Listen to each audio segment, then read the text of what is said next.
దేవుని సేవలో విజయవంతంగా ముగించడం ఎలా అనిపిస్తుందో ఆలోచించారా? ఈ రోజు కథలో మనం ఎలీషా చివరి రోజులను చూస్తాము. ఆయన తన చివరి శ్వాస వరకు, అంతకంటే ఎక్కువగా కూడా తన పిలుపుకు నమ్మకంగా నిలిచినవాడు.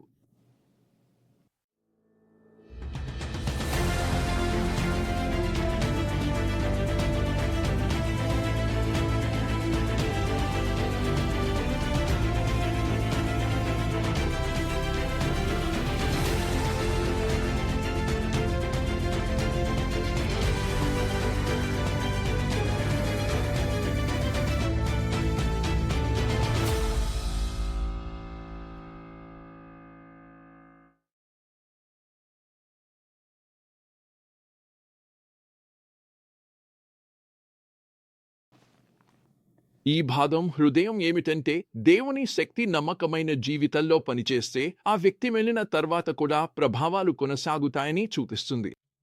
నిజమైన ఆధ్యాత్మిక ప్రభావం మరణంతో ముగియదు. మనము ఎలీషాను ఆయన మరణశయ్యపై చూస్తాము. అయినప్పటికీ ఆయన దేవుని పనిలో నిమగ్నంగా ఉంటారు. రాజు యోవాష్ ఆయనను సందర్శించినప్పుడు అద్భుతమైన విషయం జరుగుతుంది. ప్రభువునకు చెడ్డదిగా కనిపించిన రాజు అయిన ఎలీషా యొక్క ఆధ్యాత్మిక అధికారాన్ని గుర్తించి, నా తండ్రి, నా తండ్రి, ఇశ్రాయేలు రథాలు మరియు కుదేర్లు అని అరుస్తాడు. ఇదే మాటలు ఎలీషా కూడా ఎలియాకు ఉపయోగించాడు.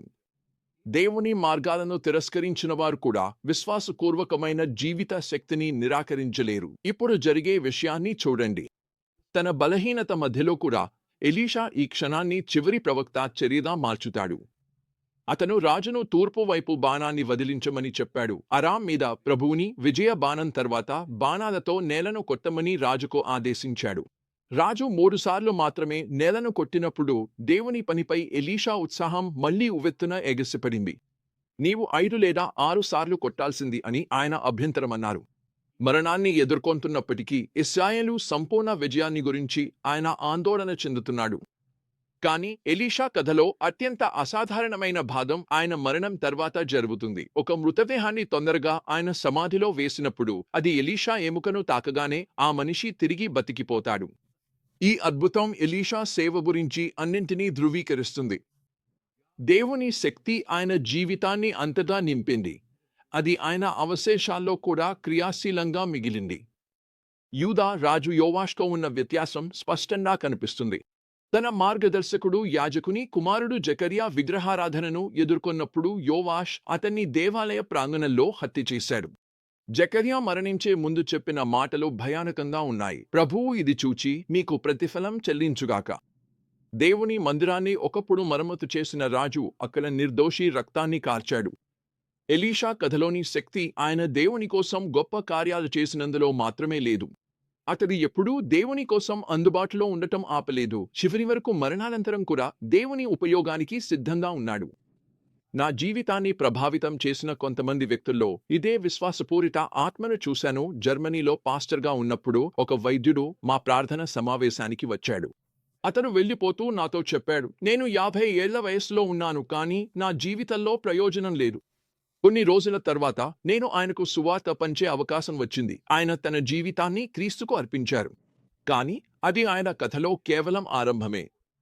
తన వైద్య వృత్తి రిటైర్ తర్వాత డాక్టర్ హోమ్స్ దేవుడు పూర్తి కాల సేవలోకి పిలుస్తున్నాడని అనుభవించారు. ఆయన సెమినరీలో అతిపెద్ద విద్యార్థి అయ్యారు, కానీ వయస్సు ఆయన దేవుని పని పట్ల అభిరుచిని తగ్గలేదు.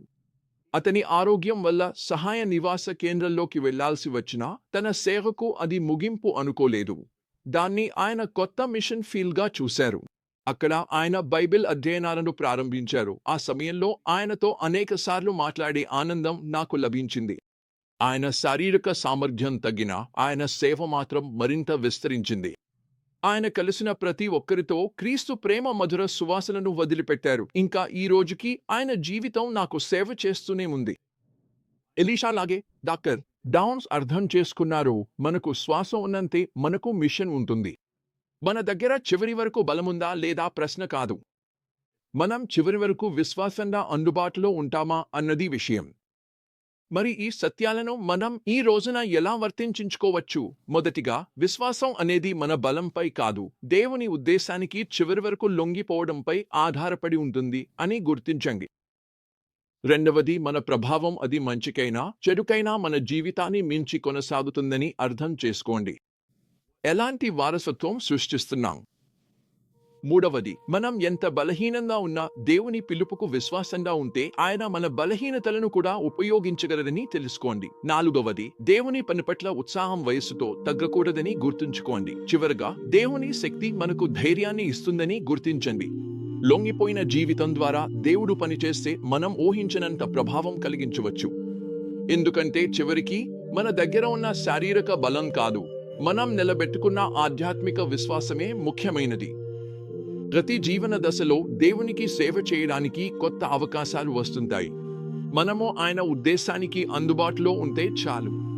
అంతే.